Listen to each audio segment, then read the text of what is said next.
प्रथम राई, जिरं, आलं लसूण मिरचीची पेस्ट घ्यायची.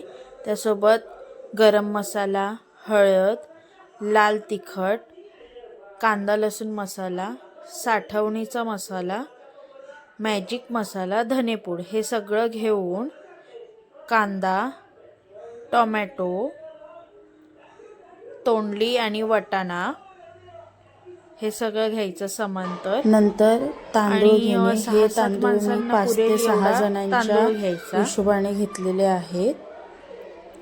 मग गरम पाणी गरम करायचं त्यासाठी. मग मी गॅसवर कुकर ठेवलेला आहे.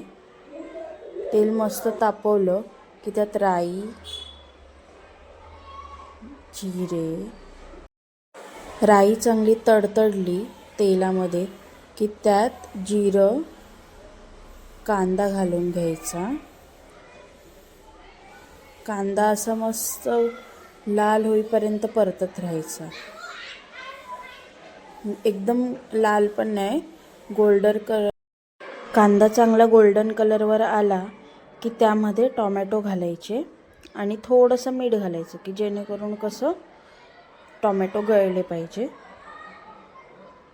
आणि मस्त एक वाफ काढून घ्यायची. टोमॅटो चांगले गळलेत हे कळाल्यानंतर त्यात आलं लसूण मिरचीची आपण जी पेस्ट घेतली ती घालून टाकायची आणि सगळं असं एकजीव करून घ्यायचं. आणि मग हे सगळे मसाले त्याच्यात घालून मस्त 3-4 मिनटं परतून घ्यायचं.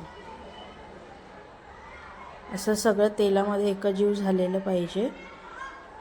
त्यानंतर आपण त्यामध्ये 1-2 मिनिटांनी तोंडली आणि वाटाणे घालायचे. मस्त असे मऊ पडले पाहिजेत त्याच्यामध्ये.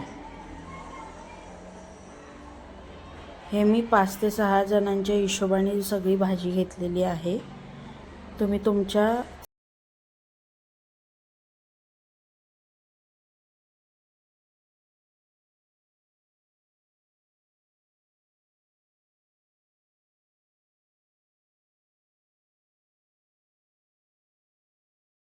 त्यात आपण जे वाडा कोलम तांदूळ घेतलेले आहेत ते तांदूळ त्यात घालायचे आणि मस्त एकत्र करून घ्यायचं. का जेवढं आपण परतणार तेवढं भात सुटसुटीत होणार,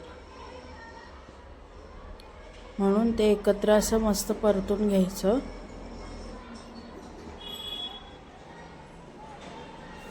असं मी मस्त परतले बघा. असं परतायचं आणि 2 मिनटं थांबायचं. मस्त वाफ आली की त्यात गरम पाणी आपण केलेलं घालायचं.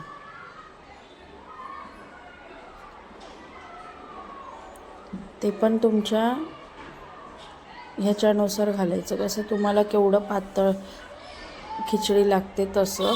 आम्हाला फडफडीत लागते म्हणून आम्ही फडफडीत तसं थोडंसं मी पाणी टाकलं, चवीनुसार मीठ घातलं आणि आता मस्त हलवून झालेलं आहे. त्यानंतर आपण एक कड काढून घ्यायचा आणि गॅस.